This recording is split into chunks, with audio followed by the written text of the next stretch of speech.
Assalomu alaykum qadrli obunachilar.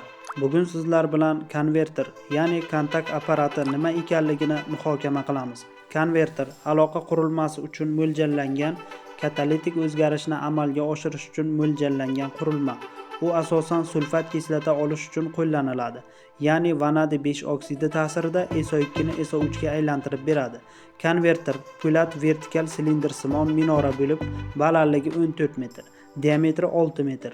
Ichkari qismi devorlarga tayanch 4 ta to'rli temir karkaslar bilan biriktirilgan. Bu 4 ta to'rli temir karkaslarga katalizator yuklash uchun quyiladi va har bir qavat uchun qopqoqlar quyilgan.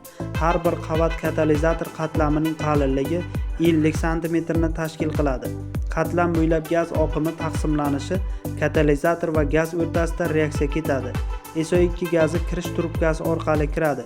Birinchi qavatda katalizator harorati 160 gradusdan 550 gradusgacha ko'tariladi. Qizigan gazni sovutish uchun gaz teploobmenniklarga yuboriladi. Bunda gaz 120 gradusgacha soviydi. Sovigan gaz keyingi bosqichga yuboriladi. Har bir bosqichda reaksiya yuqori haroratda boradi. Jarayonni tezlashtirish uchun havo beriladi. Asosiy reaksiya birinchi qavatda sodir bo'ladi. Har bir qatlamda harorat 400-450 gradusda. Ichkarida vanadiy 5 oksid katalizatori joylashtiriladi. Gaz har bir bosqichda asta-sekin reaksiyaga boradi. Konverterning ishlash prinsipi. Jarayon 4 bosqichda boradi. Birinchi bosqichda SO2 havo aralashmasi konverterga kiradi. Katalizator vanadiy 5 oksidi qatlamlari ichidan o'tadi. Har bir qatlamda reaksiyaning bir qismi sodir bo'ladi. 4-bosqichda SO2 havo aralashmasi SO3 ga aylanadi. Nega konverterda ko'p qatlam bo'ladi? 1. Reaksiyani ekzotermik issiqlik chiqaradi.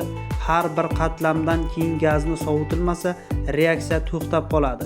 Shuning uchun katalizator qatlami 3-4, ba'zan 5 ta qatlamli bo'ladi.